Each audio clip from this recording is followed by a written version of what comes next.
Hey hobby friends, welcome to episode 2 of my Project World Eater series. Today I'll be showing how I take these models that I started in episode 1 to final. I'll start by laying down some skin tones, and these are the 4 colors that I'll be using. These colors combined with a few shade paint should give me quite a bit of diversity across the army.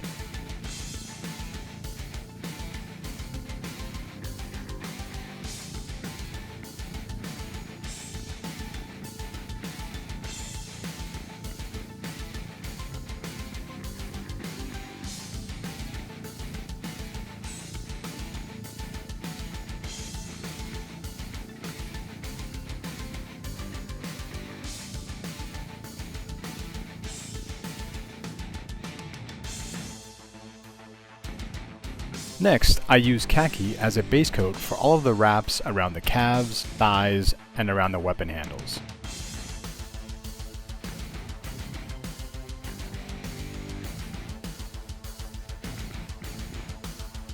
I followed that up with Skeleton Horde contrast paint to add some extra color and shade.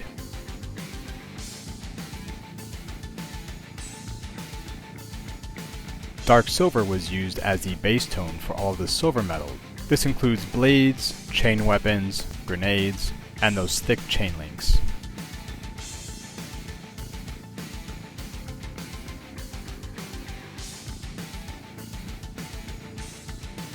Here's a whip of my progress. I have these 8-bound, a couple berserkers, and a couple of jackals that I'm currently working on. And these 6 models in the back are actually completely done because they were my test models. However, at this stage, I realized that I never recorded myself painting the reds, golds, silvers, and black areas to final. So here's a little look at them, and I'll be showing how I took them to this level later in the video. It's a little out of order. And unfortunately, as soon as I stopped recording the last clip, I accidentally knocked over the tripod that my phone was attached to, and both fell on these 2 models, breaking off their close combat weapons. So I had to do a little plastic surgery before proceeding. Here we'll add some shades to the skin. During this step, I realized that the burnt sienna, although it makes for a nice, warm, dark skin tone, is a little too similar in hue to the armor. I compensate for this later in the video by brightening the skin tone a bit using Shadow Flesh.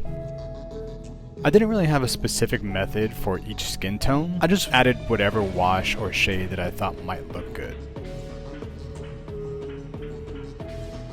If you watched the first episode in the series, first of all, thank you. I know it has taken me a few months to release episode 2, and that's simply because of life things.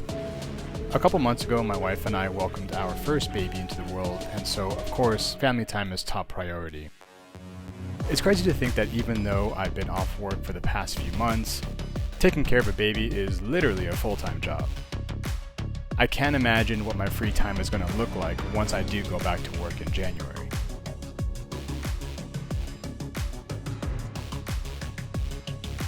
Also, I had a couple other projects that I needed to finish that were more time sensitive. One being a Tyrannid Death Leaper that I painted for my brother's birthday back in July, which I did post a video for, and another being a Secret Santa project that I'll be making a video for very soon.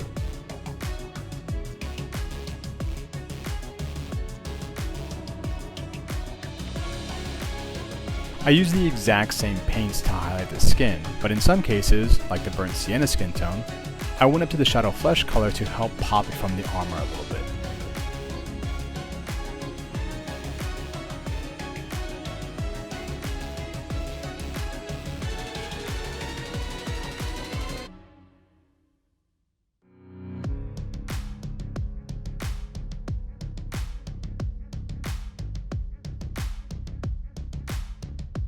Most of the areas on these models, I just painted 2 or 3 layers. I'm not looking to speed paint through these, but I also don't want to take my sweet time. I have too many unpainted models in my collection, and my goal is to just get these guys finished for the tabletop.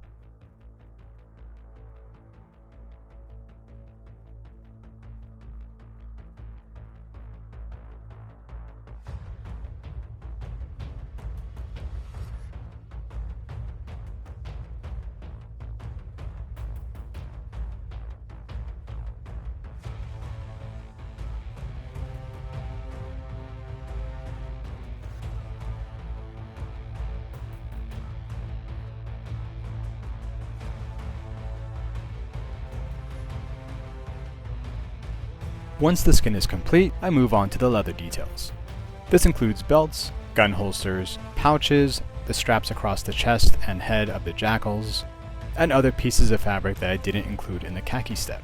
I start with the contrast paint Cygor Brown because of its complete coverage and dark color. Warm brown was then used to add a stippling kind of layer, followed by a streaky, dry brushing of caramel brown, focusing more on the edges to create a scratchy, worn look.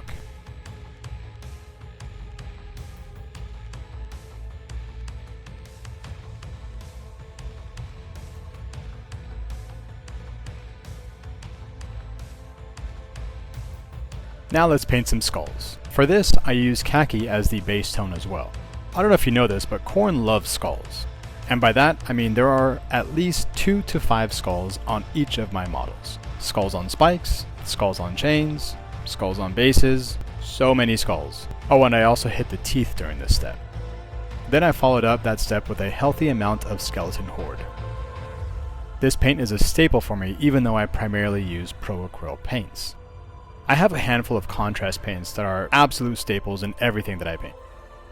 The next layer is a mix of khaki and ivory that I dry brush / stipple on. I do this to maintain some of the colors underneath. Just gives them a bit of an aged look. I also edge highlight the straps with this mixture.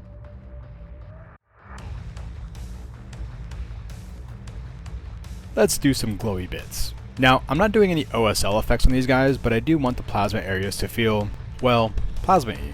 So I take bold titanium white and lay down a base coat on the plasma coils, followed by the contrast paint striking scorpion green, another one of my favorite contrast paints. I know I showed a couple other paints at the beginning of the step, but at this point I decided against using them. I repeated these steps on the 8-bounds mechanical eye as well as the lenses of the Berserker helmets.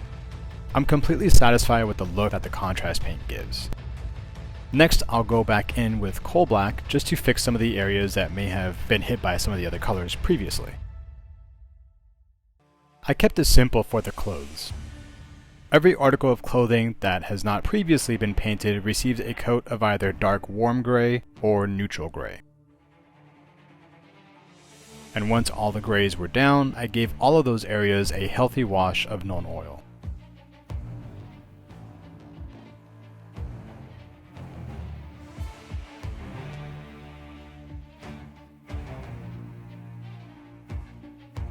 And that's it.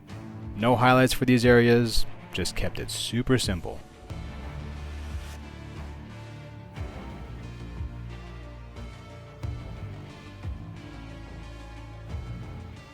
Almost done, just gotta paint the Space Marine helmet and the corpse on the base. For this step, I went with a blue color. Not a specific blue chapter, but I didn't want to use another warm color like the World Eater armor. Since the base is a cooler tone of gray, I just went with blues for the Space Marine parts too. In hindsight, I probably could have used a green to add a complementary color to the red, but I was already using green for the plasma glow, so we're sticking with blue. And yes, I know I do probably trash my brushes with the stippling highlights, but I really like the look that it creates. I'm not sure if anyone has noticed, but most of the time I only use a handful of brushes when I paint, and I use them for just about everything. Base coats, layering, washes, dry brushing, and highlights. The only thing I won't use them for are texture paints or dirty down paints.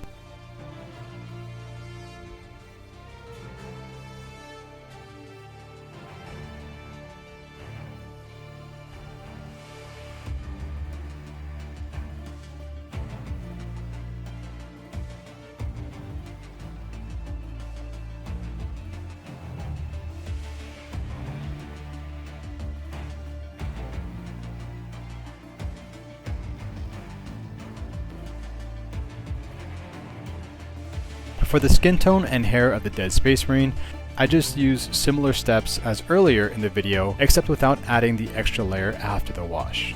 He's dead. I don't need to spend a lot of time on him. Sorry, pal. In episode 1, someone commented about using satin black instead of coal black for the base rims. I made the switch and I like them so much better. Thanks, friend. And now we enter the Karn the Betrayer chapter. And we begin with the red steps that I forgot to record on my other models previously. I mixed burnt red and orange together for the first highlight layer. Now you might be thinking, Bobby, why don't you just use burnt orange, you silly squig? And you're right, that's exactly what I did with the other models. But for Karn, I wanted the freedom to add some nice blends, and by using a mix of the two colors, I can adjust the red to orange ratio as I need when I brighten up the layers.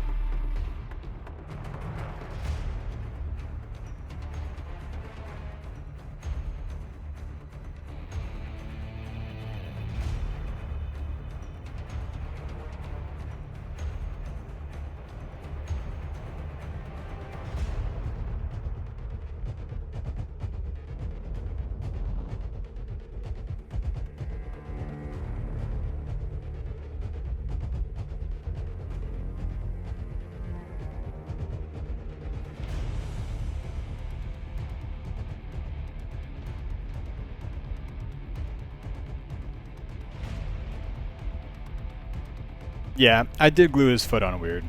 Oh well, can't fix that now.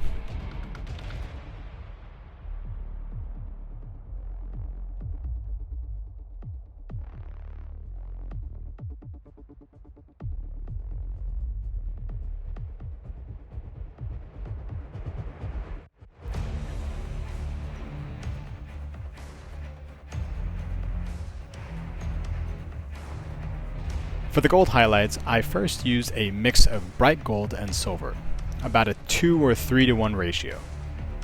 And then I used pure silver to spot highlight the gold and to highlight any silver areas after they've been properly washed in on oil.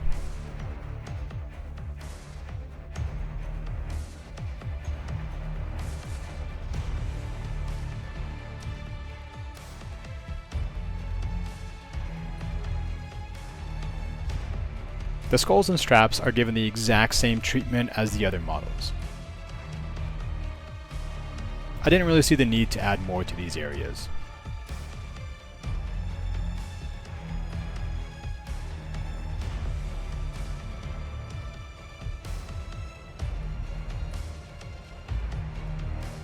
The glows start the same, with the white base coat followed by the green contrast paint.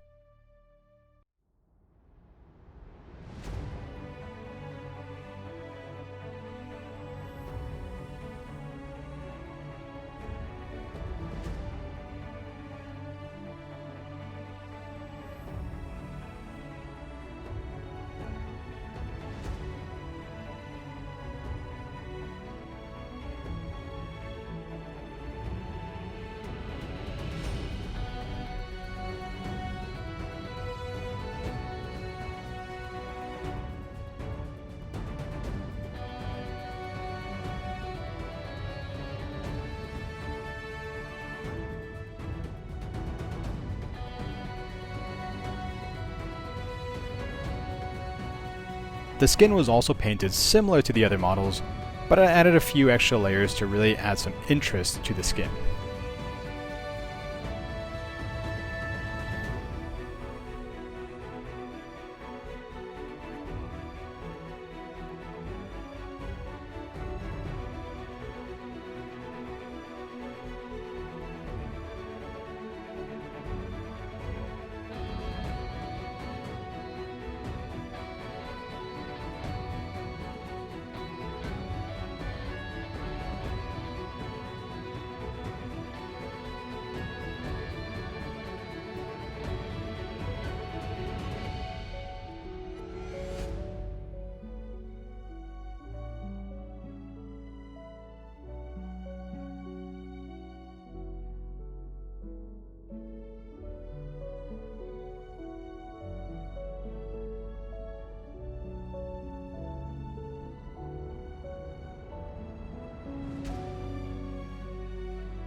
For his hair, I started with a dark blue, followed by a dry brushing of jade.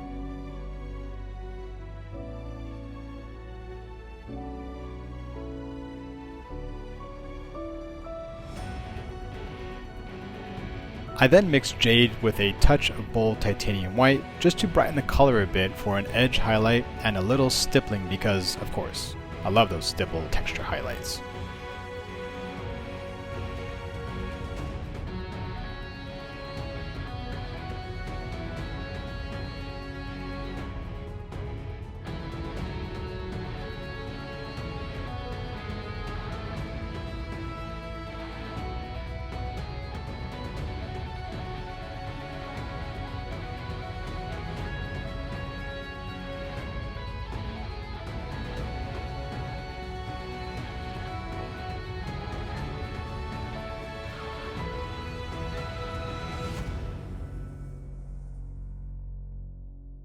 I also added a touch of golden yellow at the bottom of the coils and on the eyes. I've watched a few tutorials on getting that hot white part of the glow, so I attempted it myself.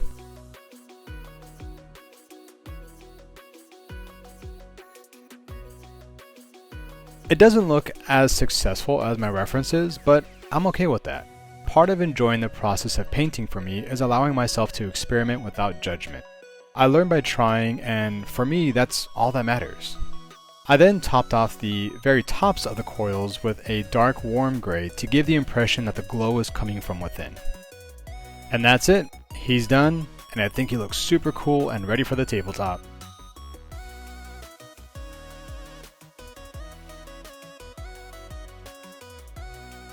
Painting these World Eater models was very enjoyable. Unfortunately, I wasn't able to get through everything for this video, and that's totally okay. That's why I made this a series. I have many more models to paint for my World Eaters army, so this series will be going on for a while. With all of the changes going on in my life right now, I need to remember to give myself grace for the projects that I don't get to finish, and give myself credit for the projects that I do get done. Thank you so much for watching today's video. If you enjoyed it, please do me a favor and like this video. And if you want to catch more of my hobby progress and what I have planned for 2025, please don't forget to subscribe. I appreciate you stopping by. Thank you so much, and I hope to see you in the next one. Farewell, hobby friends.